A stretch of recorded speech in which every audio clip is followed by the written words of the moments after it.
So today we discuss about the automation and robotics, which was earlier briefed about that.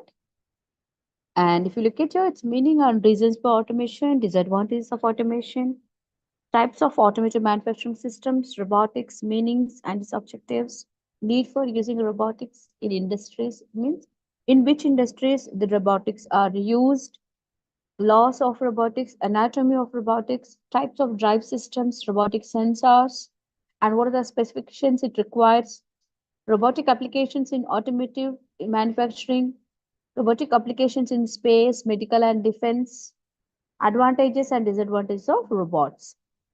And if you look at here, whenever we talk about the automation, whenever we are using the automation in the manufacturing industry, it improves its quality, it boosts productivity, and also it saves labor cost.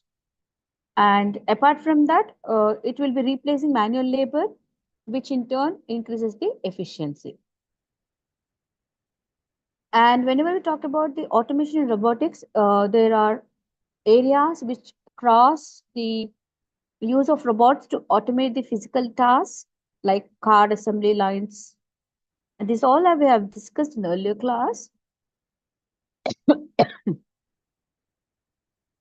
We use robots or automation in the manufacturing industry to increase the labor productivity and to reduce labor cost, to mitigate the effects of labor shortages, to reduce or eliminate routine manual and clerical tasks, to improve worker safety, to improve product quality, to reduce manufacturing lead time, to accomplish processes that cannot be done manually, and to avoid the high cost of non-automating. Disadvantage of automation means when we start using the automation in the manufacturing process, apart from the advantages, we even come across the disadvantages. The disadvantages in that, the first comes about the less variability, more pollution, large initial investment, and increase in unemployment. Less variability means as it's a machine, it will work as per the code that has been assigned to that machine. Whereas human being, they will flexible and adjust as per the need and requirement of the manufacturing concern, which is not possible in the machines. And more pollution because machines, whenever you think it's a carbon footprints, it's going to create it.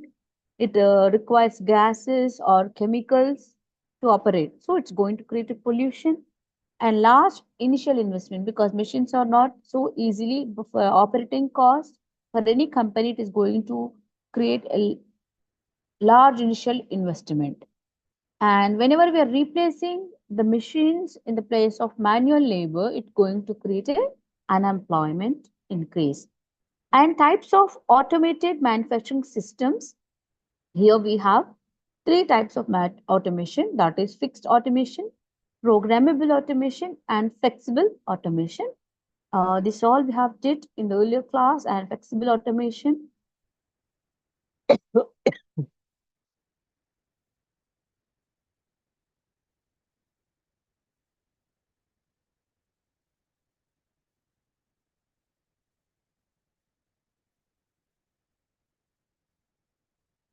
So now we look at the block 4, which is HRD practices and performance measurement.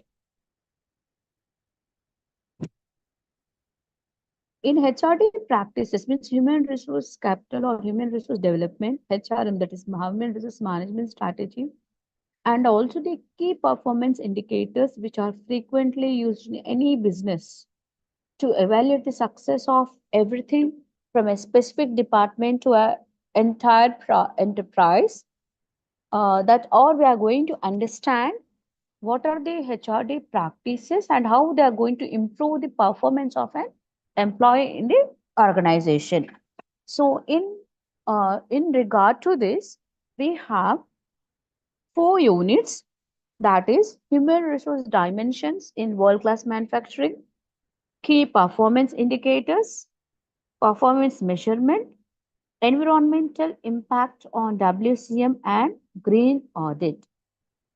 So here, whenever we talk about HRD practices, we have this four topic. That is, first one is HRD, that is human resource dimensions in world class manufacturing. So first we discuss about that human resource dimensions in world class manufacturing.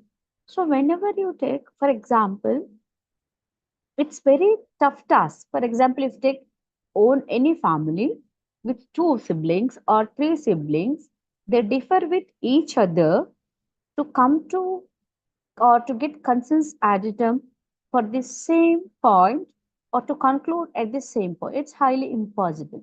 So where two siblings cannot come to one conclusion with same opinion, then working with so much number of people in any organization and bringing together and making them as one team to work for the company or to work for the organization is a tough task. So whenever we talk about human resource dimensions in world class manufacturing, teamwork teamwork is possible when everyone is going as per the instruction, as per the instructions, or the how the organization is providing them and allowing them to work. So in this teamwork, employee engagement, integration of human resources and manufacturing strategy, employee benefits and rewards, we are going to understand. So here human capital can be perceived based on different dimensions and examined according to their influence on firm performance. So here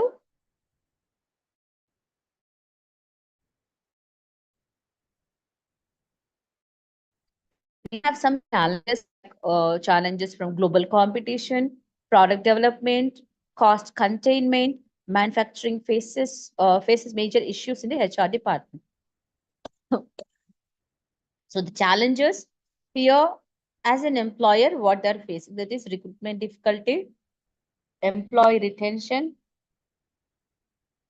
global competition, training and development, decline in workforce. So what is happening when you talk, because this is a very biggest hurdle for the HR. Why? Because people are often leaving organizations to explore and to get an exciting opportunities they are expecting. And the other reasons also we have, like there is no growth or development in that organization, or both. If there is no growth in no growth as professional and personal, they tend to leave that organization. And also because of low packages, lack of benefits, or poor work environment. And next we have is global competition. This is also one of the hurdle for the HR. Why? Because uh, it is as this increase the task of making the company attractive to top talent or innovators. Why? Because they are getting cutthroat competition from the MNCs and other industries from the global, overall global. So that is also one of the hurdle for the HRs. And training and development. Here, when we talk about training and development, here HR is always try to operate at its optimum level. He tries to maintain he or she, and they try to provide adequate training to employees in order to keep them updated. Because if they are not provided the current updated skills and the technology and the knowledge, then they are not going to give their 100% efficiency for the operating of the organization. So in that case, it's a very challenging task for making them to give latest developments in the industry and prepare them for the upcoming challenges. Because if you look at the post-COVID and pre-COVID, there is a lot of change even in the classes, even the pattern of exams. Because earlier it was only offline assignments used to complete submit it, but now we it has changed the mode of conducting. It means we are updating the perspective and trying to update and follow as per the requirement of the market and the industry. See, this is also one of the tough tasks for the training and development. Decline in workforce,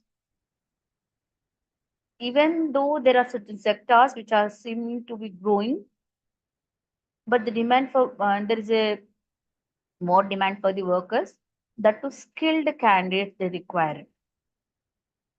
They require skilled candidates, which is highly to say impossible nowadays to find it in the market. Next is teamwork. In teamwork, a sense of unity should be there.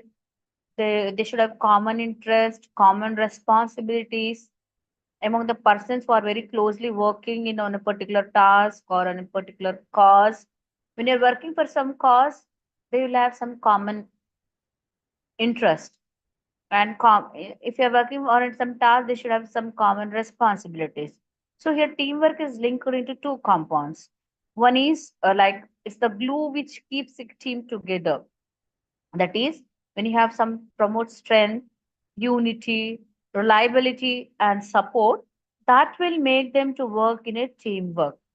And it can be a smooth movement towards targets and prolonged forward momentum also.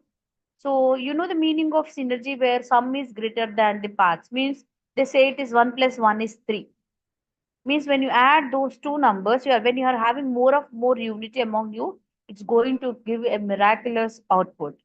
So here teamwork synergy because it supports by removing the constraints, promotes flatter and learner structure, encourages multidisciplinary work, and foster flexibility and responsiveness.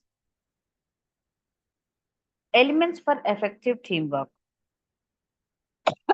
To have an effective teamwork, there should be an existence of commitment and trust among the all the people or all the employees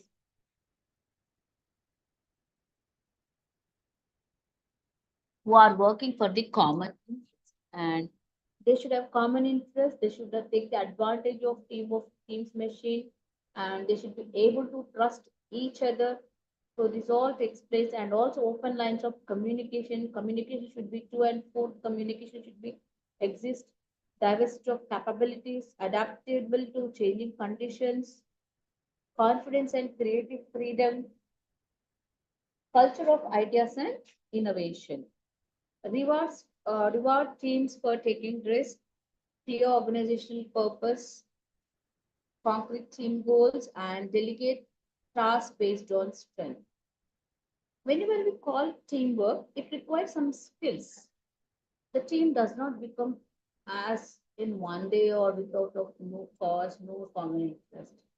So here teamwork means skills like listening, questioning, persuading, and respecting. So here first we should adopt the listening skills. Should be able to listen to people's idea, what actually they want to tell. Next is questioning.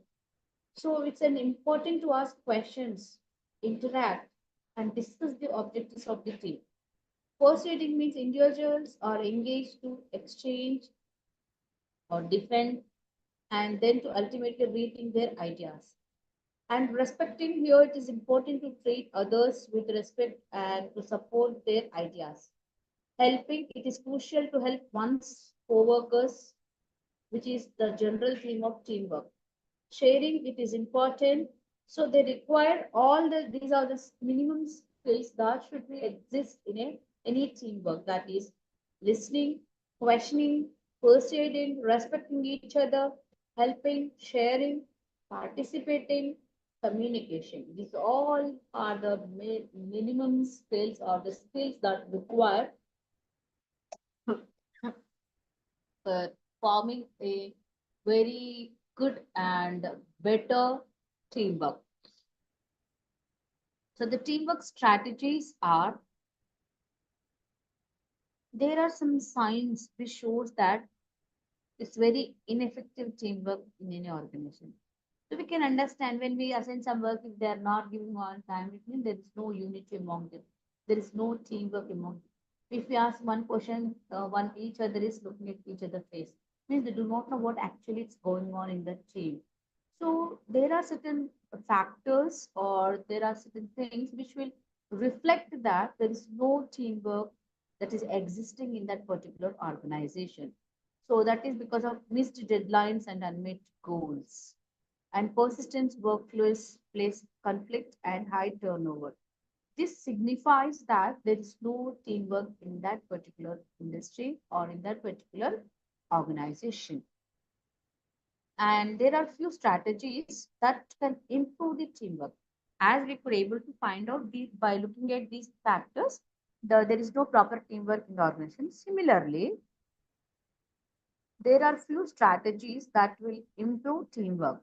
That is, embrace the diversity of the workforce, build a culture of trust, promote effective communication, and there are other measures which can improve the teamwork. That is, by lead by example or build up trust and respect, encourage socializing, cultivate open communication, clearly outline what are their roles and responsibilities, organize team process, set defined goals, recognize good work, and mediate conflict quickly and efficiently, allow team members to achieve, actively take part in decision making, use a task management software, maintain the balance of work, meet regularly, create some space, start team traditions, give frequent feedback, and make hiring a team responsible. It's not an individual work, and it's not the work of only organization, it's our personal responsibility. That has to be created. By these things, we can improve the effectiveness of teamwork in any organization. The next one is employee engagement. This all you might have come across in the HRM itself, but still we are trying to understand with the perspective of the industry or the manufacturing organization.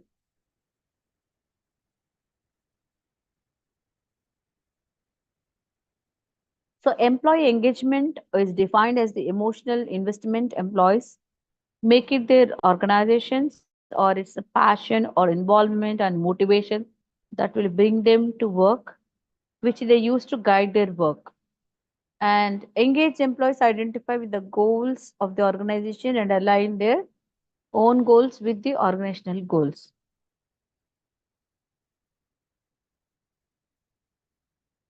So, what is the importance of employee engagement? There are some drivers of employment, that is seamless on positive work culture, access to productivity and time management tools, learning and development opportunities, effective leadership and succession planning, workplace wellness initiatives, rewards and recognition. Measurement of employee engagement. That is, this can be done with the help of Pearl service, sentiment analysis, employee net promoter score, ENPS, one-on-one meetings, stay or exit interviews,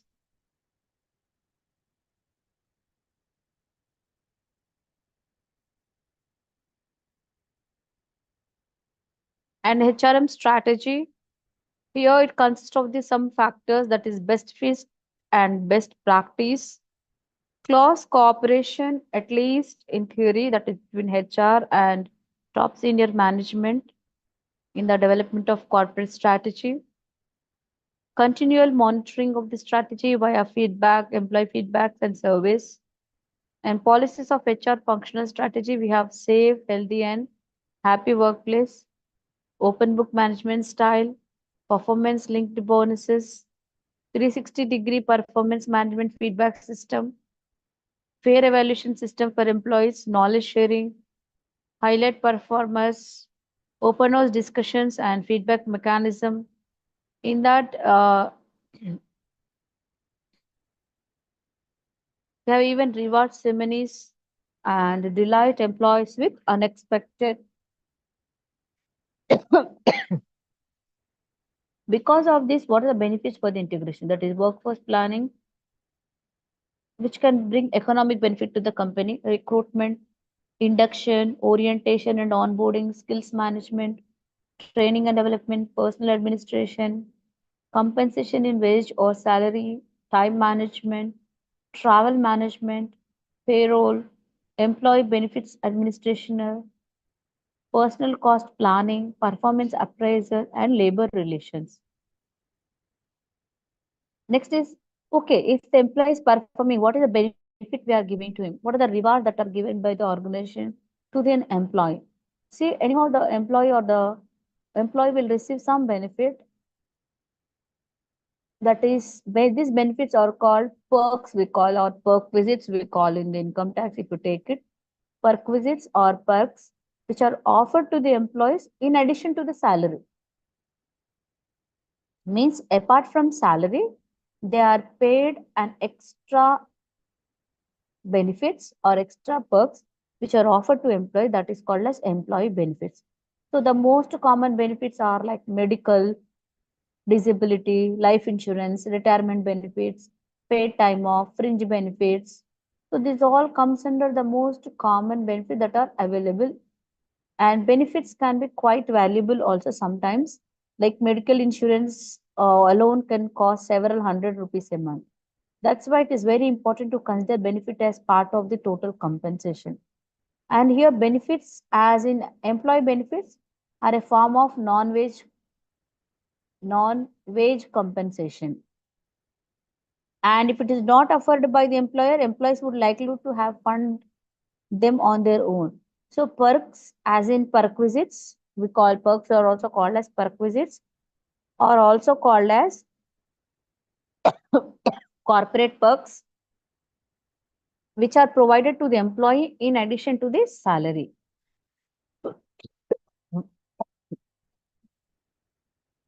So here types of employee benefits, they have medical insurance, disability insurance, life insurance, and retirement benefits.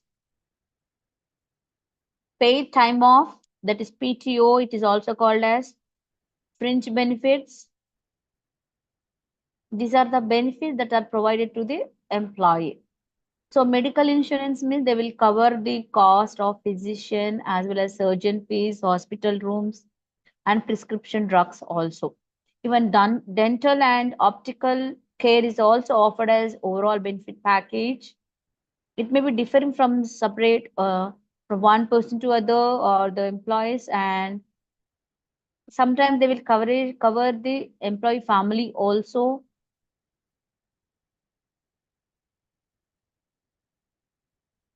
Next is employee rewards. Employee reward system refer to programs set up by a company to reward performance and motivate employees on individual and group levels. They are normally considered separate from salary, but maybe monetary in nature or otherwise have a cost to the company. Type of employee reward, these are the most typical dichotomized uh, intrinsic versus extrinsic rewards, financial versus non-financial rewards, performance based versus membership based rewards. So these are two types, that is the type we have. So first we discuss about the intrinsic versus extrinsic rewards.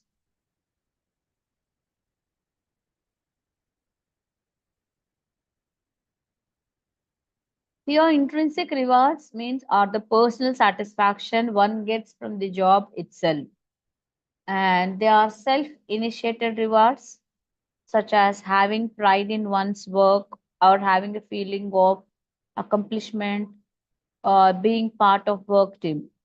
And job enrichment can offer intrinsic rewards to employees by making work seem more meaningful. Extrinsic rewards, on the other hand, external to the job and come from an outside source, mainly management. For example, Apple Computer gives a PC to each of its employees. These are rewards. Next, financial rewards versus non-financial.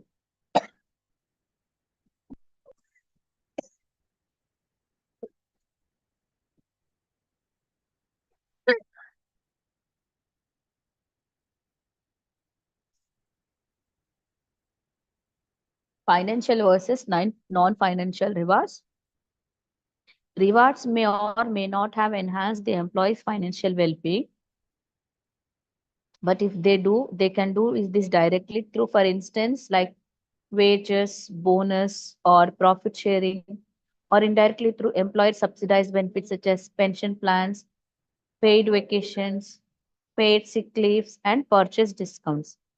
And non-financial rewards cover a smorgasbord of desirable extras, performance-based versus membership-based rewards. The rewards that the organization allocates can be said to be based either on performance or membership criteria. Factors in establishment a reward program and recognition programs also that exist in the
excuse me.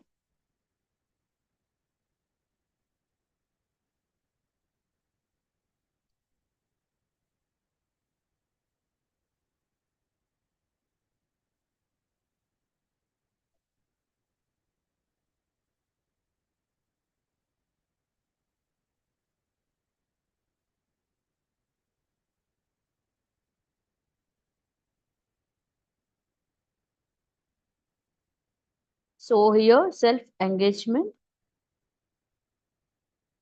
this we have done.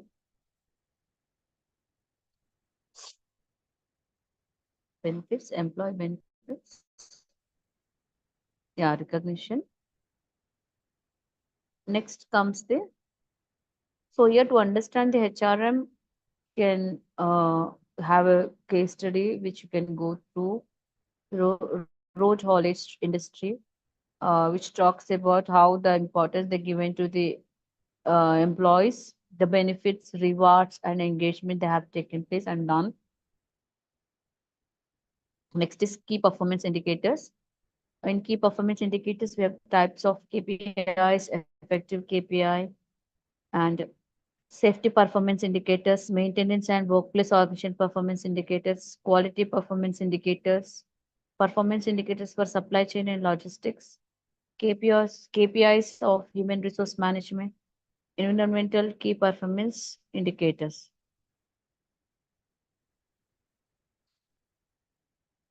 And here KPI are frequently used in any general business, even to evaluate the success of everything from a specific department to an enterprise. And KPIs work with raw data of the industry to evaluate how the industry performs.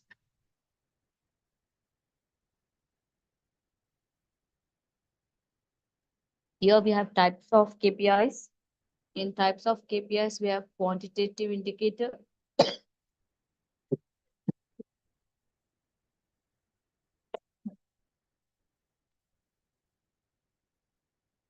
We have quantitative indicators, qualitative indicators, leading indicators, lagging indicators. Means how KPIs can be measurable, communicated to the organization. For that, we have some indicators or the types of KPIs, input indicators, process indicators, output indicators, in which we try to understand practical indicators, direction indicators, actionable indicators, and financial indicators. What is the effectiveness of KPI in the industry? Means we have five factors that differentiate between Medicore, data recording, and a truly effective business improvement exercise. That is, keep aligned, less is more, actionable and accountable, attainable, review and tweak. So what is happening here? KPIs should track the performance of specific business objective to help achieve the larger goals of the company. And less is more in a world full of data is far too easy to track and too much and too often also. And here safety and performance indicators, maintenance and workplace organization performance indicators. Maintenance key performance indicators, we have unscheduled downtime. The formula, how it means unscheduled downtime is painful for asset intensive organizations because they have KPI maintenance managers to analyze how successfully they have implemented maintenance strategies, reactive maintenance work hours, maintenance cost, mean time between failures, work order cycle time, and workplace organization performance indicators, KPIs for the workplace, that is financial metrics, in which we talk about profit, cost, revenue versus target, sales by region, expenses versus budget, ratio of customer lifetime to customer acquisition cost. And the next one is for the workplace, we can even talk about customer metrics. In customer metrics, we have customer lifetime value, customer acquisition cost, and customer retention, and how many number of customers that are existing. And the next metrics means actually we have four metrics. The first one is financial metrics. Next one is customer metrics. And the next one is process metrics. And the fourth one is people metrics. So here, whenever we talk about the metrics, if you take the like circles, you have four circles or four metrics which will determine. One is financial metrics. Next one is customer metrics.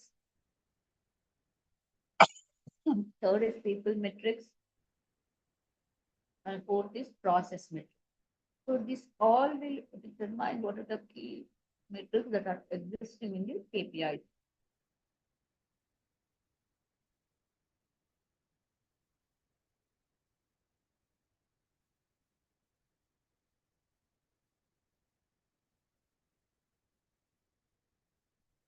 And here in process metrics, we have customer support tickets. Whenever there is any issue, percentage of defects, efficiency, and people metrics, where we talk about in people metrics, employee turnover, employee satisfaction, employee promotional, internal promotional versus external hires, quality performance indicators. Here for quality assurance, the KPIs which we use are effective indicator, that is productivity, impact indicator, that is customer satisfaction and fidelity, effectiveness indicator value, customer service indicator, that is customer complaints, and safety indicator, that is quality.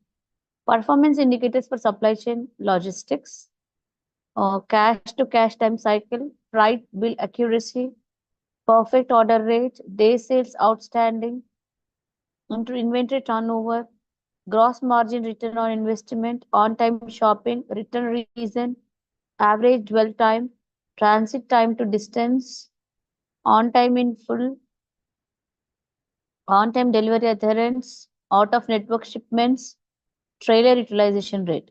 And KPIs of HRM, here we have certain aspects that are taken, four aspects into consideration, in which the first one is measures, next one is objective, source, and frequency. Performance indicators in human resources. There are human resource metrics. They are employee satisfaction levels, employee turnover, rate of employee absenteeism, average recruitment time, recruitment cost, recruitment conversion rate, and workplace accidents. So these are the performance indicators in human resources. Next is environmental key performance indicators. Here we have types of environmental key performance indicators,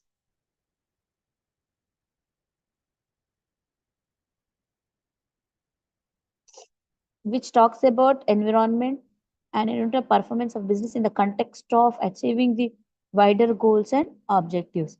Even we have a UNESCO project which talks about the key performance indicators.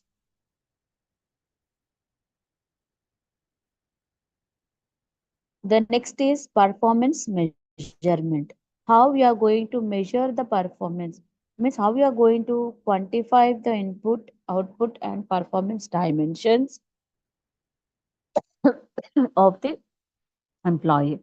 So here we have importance of performance measurement, types, advantages, disadvantages, metrics, measuring safety performance, HR performance measurement.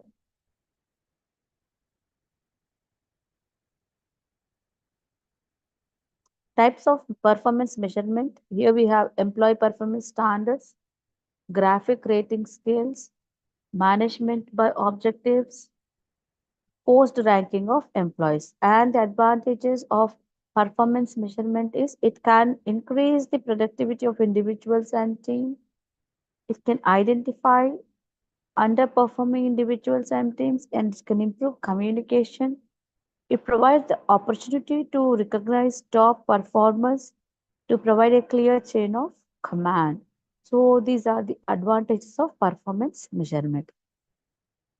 Next, we have disadvantages of performance measurement. So apart from the advantages, even we have disadvantages that are it can lead to decreased levels of output. It can make communication difficult. It can lead to lack of commitment. It is still judged through subjectivity. It requires some level of motivation. And performance measurement systems, there we think about best practices in the organization. Process are benchmarked, resources are used efficiently and effectively. Strategic activities are aligned to the strategic plan. And here there are some characteristics of good metrics. They drive appropriate action, meaningful to the customer, simple, understandable, logical, and repeatable, clearly defined data that's economical to collect, show how organizational goals and objectives are met. And we have developing metrics, balanced scorecard. Robert Kaplan has given BSc, that is balanced scorecard, which talks about the four perspectives, that is user perspective, financial perspective, internal perspective, and change the growth of potential. So balanced scorecard gives the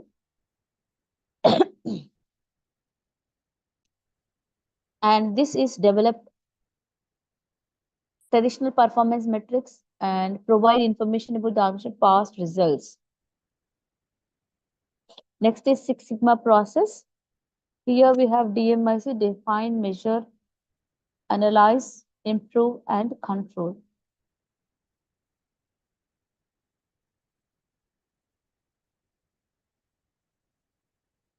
Measuring safety performance. There are some conceptual information that are required for effective safety performance measurement. In that, first one is lagging indicator. The next one is leading indicator.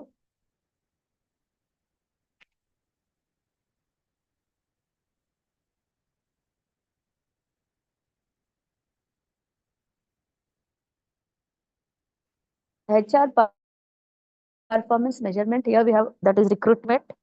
Under that, we have incur some that is recruitment cost, recruitment conversion rate, and also average recruitment time.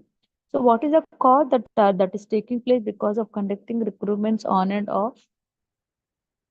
And it indicates the amount of resources a company invests for every new recruit.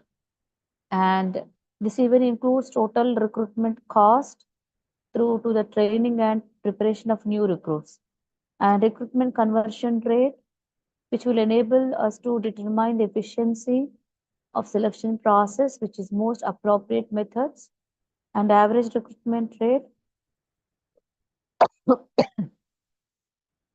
Next is talent management, where it should be considered as an important company strategy.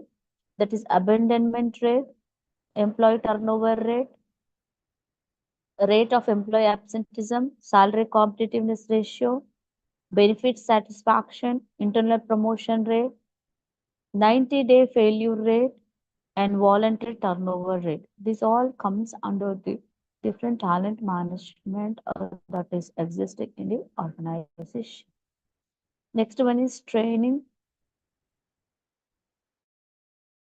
Training is another boosting team productivity and performance, and it involves offering the appropriate knowledge to carry a task. Encouraging this kind of activity also makes employees feel a stronger connection to the company and increases their commitment to the organization. Training participation rate, uh, the most useful way to discover, and it will tell if employees are attending the session and take action to encourage their participation. Next is productivity, employee productivity rate and overtime hours work, culture and branding. Here we have the culture and image and employee satisfaction index.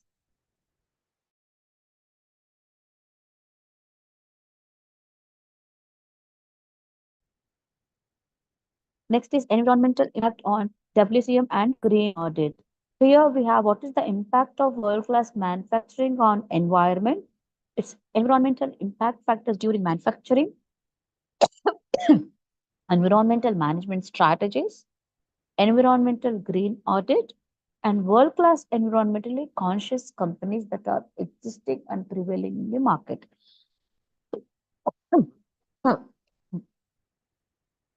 World-class manufacturing is a structured, rigorous, and integrated methodology covering every aspect of the entire organization, from safety to the environment, from maintenance to the logistics, and also the quality. So the WCM system is aimed first and foremost at improving production process to ensure product quality and meet or exceed customer expectations. Companies are committed to protecting the environment and respecting our neighbors, set themselves such high environmental standards. These meet all regulatory requirements and often exceed them. Environmental standards cover environmental performance, include managing emission of greenhouse gases, using less energy more efficiently,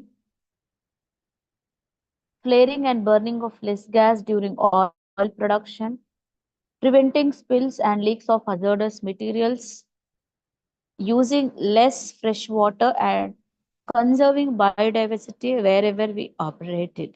So these are the environmental standards which will cover the environmental performance in the manufacturing organization.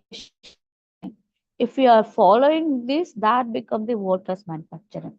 Now, impact of world-class manufacturing on environment. So whenever this question really should have factories have affected the environment, isn't it? Now, whatever the air you take, the food you take, the water you take, these all are polluted. So I don't blame only the factories, but factories also are playing a key role in becoming the pollution. So how to maintain this? How to reduce this? Because of this world-class manufacturing, what is the impact on environment? We want to check. As there is no doubt, they have played a major role in the damage that is caused in the environment. In fact, it has been claimed that factories are to blame for as much as two-thirds of pollution. Two-thirds of pollution has caused climate change. So how much this manufacturing is affecting the environment? So as a result, what is happening? Pollution is created from toxic and dangerous materials which is entering into our environment, not only on the planet's ecosystem under threat, but our own health is also potentially at risk too. So then what to do this? Factories might not be the sole contributor to the man-made damage that continues to be done to the planet, but they are certainly one of the biggest ones. Despite the efforts of governments the world over reduce the amount of pollution that these factories pump into the atmosphere, there is still so much that has to change if we value our planet. So below we will find there are some major impacts that industrial pollution has caused to the environment. That is global warming. Yes. So a huge portion of climate change or global warming can be contributed to our reliance on industrial activities over the years.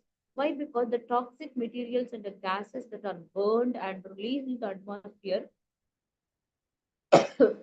such as carbon dioxide and methane, because of these gases are able to absorb radiation from the sun, they have a direct impact on the nature of the planet. So global warming can be led to raising of sea levels, rising at Earth's temperature. You can observe from last 2 to 3, 4 years, we are experiencing a very hot summer. So that is also because of global warming, which is happening because of this manufacturing. Risk of species of animals becoming extinct and increasing tsunamis, typhoons, hurricanes, floods, and other natural disasters, melting of the ice caps also. So this all is causing global warming, and because of this, these are the danger that we are going to face. Now, and apart from this, human beings are also under threat. They're catching the very dangerous diseases like cholera, malaria, and Lyme disease, and air pollution. So the other major impact is on air pollution. Why? Because industrial factories have played a big part in the amount of air pollution that we as people have to endure. The toxic gases that factories release into the air, combined with those added by automobiles on the road, mean that we have an increased risk of developing chronic respiratory disease like lung cancer, heart disease, and many other illnesses that are happening because of air pollution and even water pollution. When we talk about water pollution, our factories are also major contributing factor to water pollution across the globe. The illegal dumping of contaminated water, gases, chemicals, heavy metals, or radioactive materials into major waterways causes damage to marine life and the environment as a whole. And soil pollution here, even the earth soil can become polluted, mainly due to industrial waste that is being thrown into the landfills. And these chemicals and toxic materials can destroy the even the fertility of the soil and decrease the productivity of crops. And even that is leading to the contamination of food what we are taking eventually. Next is health of human beings. Even human beings are exposed to risk of air pollution, water pollution, and soil pollution. We are facing an increased risk of fallen victims of sickness and disease.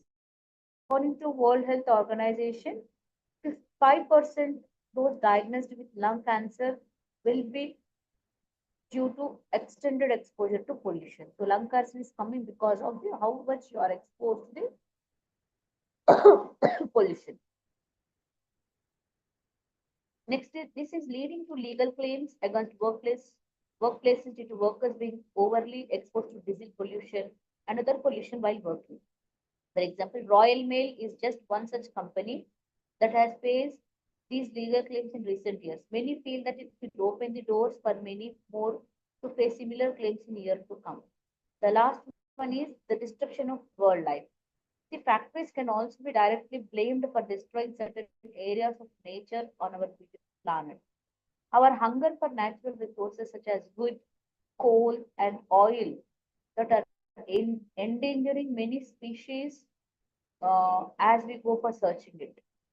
Forests are torn down for wood, which takes away the natural habitat or animals and other wildlife.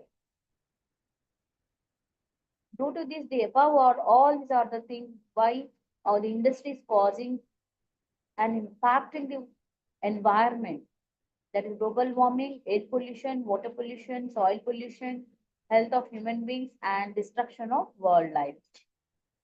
And the next one is environmental impact factors during manufacturing. So what are the environmental factors that are impacting the manufacturing? That is energy, resources, consumables, cutting tools, cutting fluids and lubricant oil, vegetable-based cutting fluids, and environmental management strategies, forms of pressure, that is beginner, firefighter, concerned citizen, pragmatist, proactivist, and environmental green audit. Means green audit is defined as an official examination of the effects of a company as on the environment, and it is also known as environmental audit.